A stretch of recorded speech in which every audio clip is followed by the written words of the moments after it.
हम सब गौरक्षा शब्द सुनते हैं हाँ। और अक्सर हमारे दिमाग में मजबूत भावनाएं, नारे या फिर विवाद आते हैं। बिल्कुल। लेकिन क्या इस भावनात्मक परत के नीचे कोई गहरा, कोई व्यावहारिक सच भी है? आज हमारे पास कुश भार्गव की एक किताब है, गौरक्षा 2.0।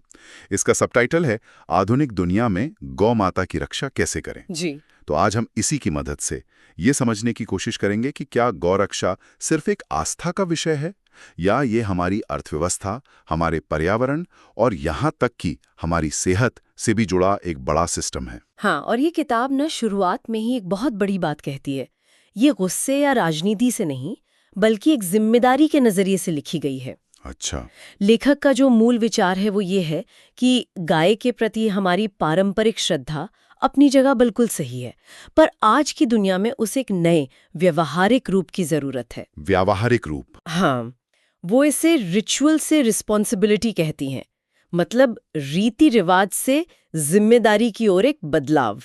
ये सिर्फ पूजा करने के बारे में नहीं, बल्कि एक जिम्मेदार सिस्टम बनाने के बारे में है। रिचुअल से रिस्पॉन्सिबिलिटी, ये सुनने में ही बहुत शक्तिशाली लगता है।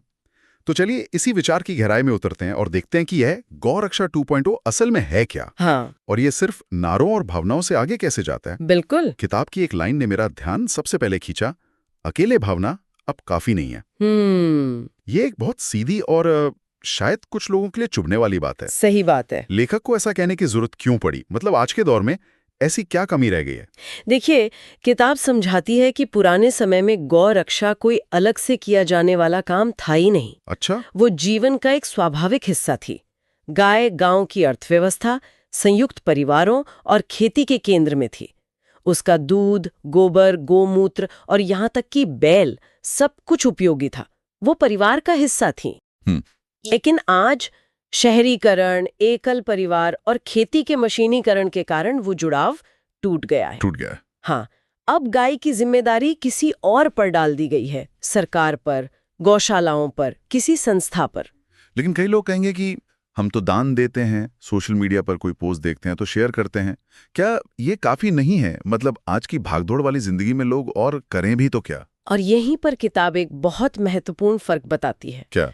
ये जो तरीका है, ये सुरक्षा को रिएक्टिव बना देता है, मतलब प्रतिक्रियात्मक। रिएक्टिव? हाँ, मतलब जब कोई बुरी घटना होती है, कोई तस्वीर वायरल होती है, तब हमें गुस्सा आता है, हम कुछ करते हैं। ये आग लगने पर कुआं खोदने जैसा है। सही बात है। किताब इसके बजाय प्रोएक्टिव सिस्टम बनाने पर जोर देती है, मतलब पहले से सचेत होकर काम करना।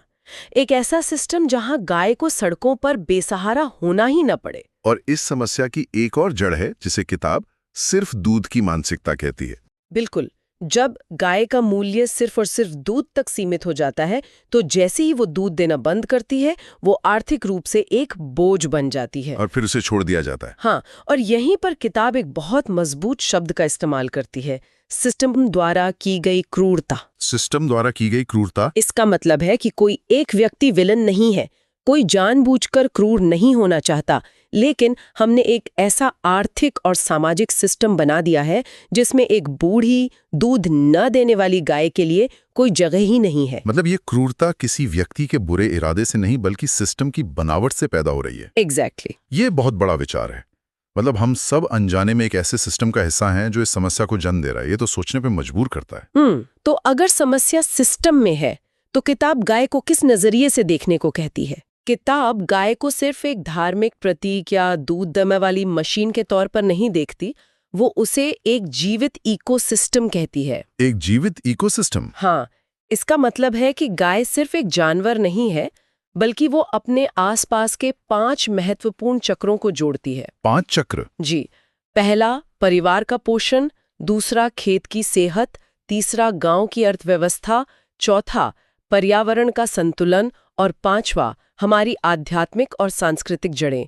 ये एक कनेक्टर है जो इन सब चीजों को एक साथ बुनती है। वाह, मैंने कभी गोबर को जीवित संसाधन के तौर पे नहीं देखा था। हम उसे हमेशा कचरा या ज्यादा से ज्यादा उपले बनाने की चीज समझते हैं। सही कहा। ये तो पूरा नजरिया ही बदल देता है। यही किताब का सार है। वो बताती है कि 1 ग्राम गोबर में करोड़ों सूक्ष्मजीव, मतलब माइक्रोब्स होते हैं, जो मिट्टी के लिए अमृत हैं। अच्छा। ये गौ रक्षा को सीधे तौर पर मिट्टी के संरक्षण और हमारे भोजन की गुणवत्ता से जोड़ता है। और बात सिर्फ गाय की नहीं है। किताब पूरे गौ परिवार पर जोर देती है, जिसमें एक सदस्य को हम पूरी तरह भूल चुके हैं। बैल। हाँ, बैल। ये बात तो सही है। आज के दौर में बैल की भूमिका तो लगभग खत्म ही हो गई है। हाँ, और किताब इसे एक बहुत बड़ी गलती बताती है। आज के सिस्टम में बैल को अक्सर बेकार मान लिया जाता है, लेकिन किताब कहती है कि बैल से होने वाली जुताई मिट्टी के स्वास्थ्य के लिए वरदान है। वरदान? कैसे? भारी ट्रैक्टर और मशीनें मिट्टी को दबाकर ठोस बना देती हैं। इससे उसमें हवा का आना जाना बंद हो जाता है और मिट्टी के अंदर के जो जीवनदायी सूक्ष्म जीव हैं वो मर जाते हैं।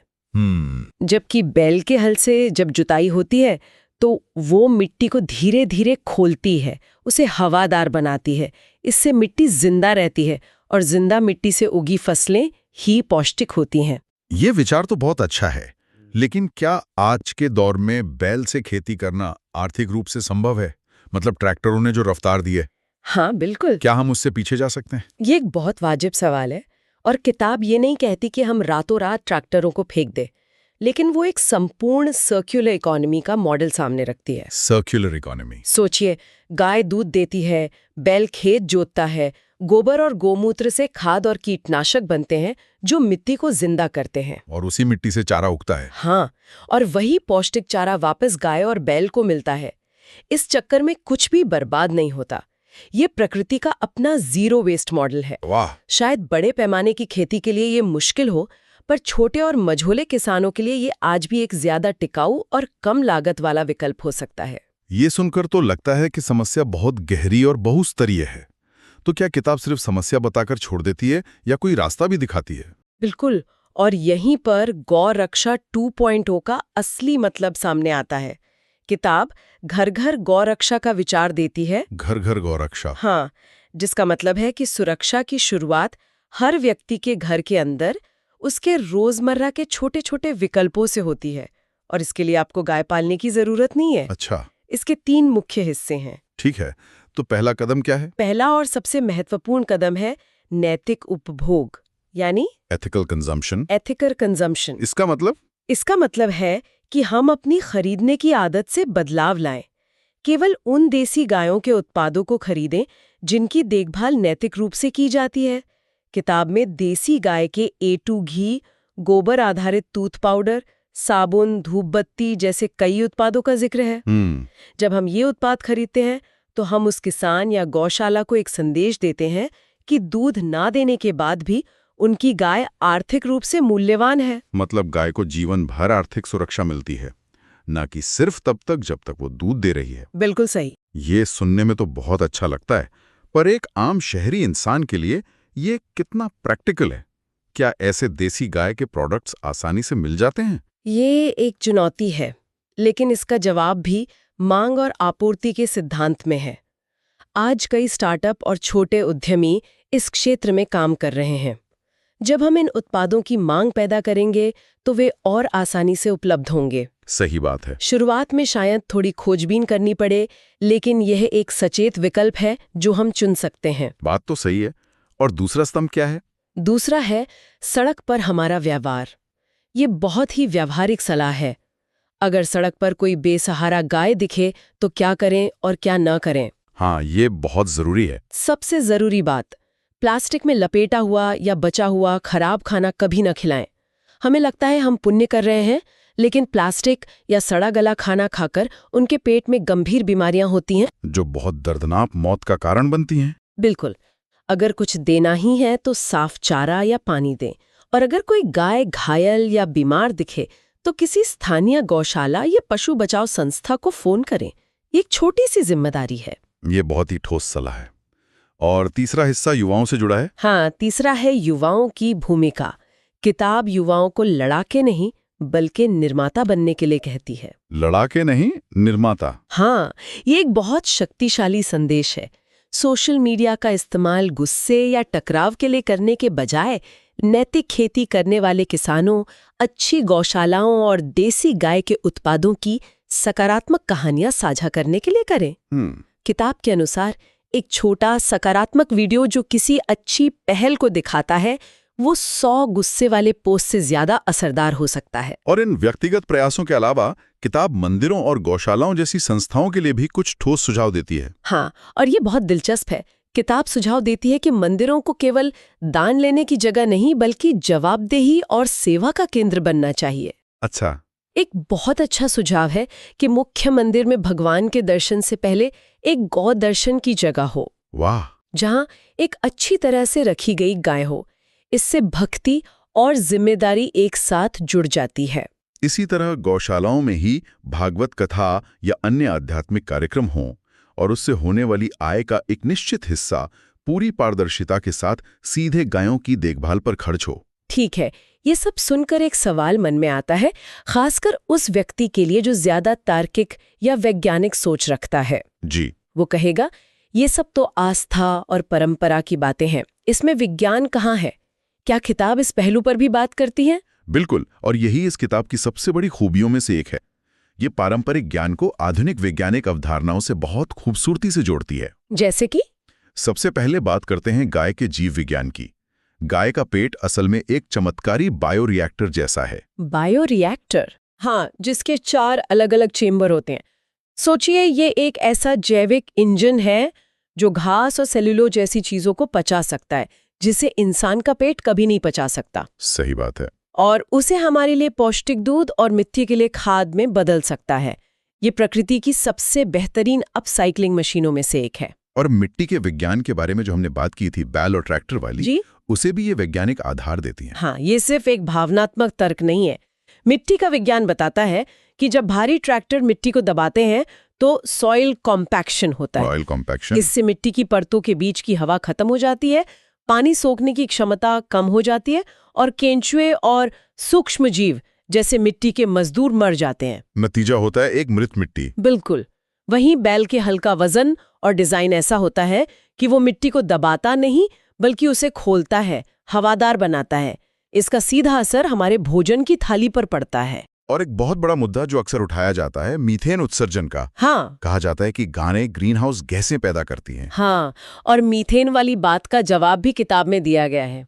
किताब कहती है कि ये आधी अधूरी सच्चाई है। अच्छा। जब गायों को फैक्ट्री फार्म में बंद करके अप्राकृतिक अनाज खिलाया जाता है तो वे ज्यादा मीथेन पैदा करती हैं। लेकिन जब गायों को एक स्थायी चारागाह आधारित सिस्टम में पाला जाता है जहां वे घूमती फिरती हैं और घास चरती हैं तो वे मिट्टी में कार्बन को वापस सोखने में मदद करती हैं। उनके गोबर और उनके चरने की प्रक्रिया से मिट्टी की उर्वरता बढ़ती है जो और ज्यादा कार्बन सोखती है। तो हमें सिर्फ उत्सर्जन को नहीं बल्कि इस पूरे चक्र को देखना चाहिए। बिल्कुल। तो कुल मिलाकर गौरक्षा 2.0 का सार सिर्फ भावनाओं में बहने या गुस्सा करने की बजाय एक सूचित, जिम्मेदार और रोजमर्रा की जिंदगी में लागू की जाने वाली जीवन शैली अपनाने का आह्वान है। जी। ये क्रूरता पर प्रतिक्रिया देने के बजाय देखभाल का एक पूरा सिस्टम बनाने के बारे में। बिल्कुल। ये किताब गाय को एक आईने की तरह इस्तेमाल करती है जो ये दिखाता है कि एक समाज अपने सबसे कोमल, पोषण देने वाले और जीवनदायी तत्वों के साथ कैसा व्यवहार करता है।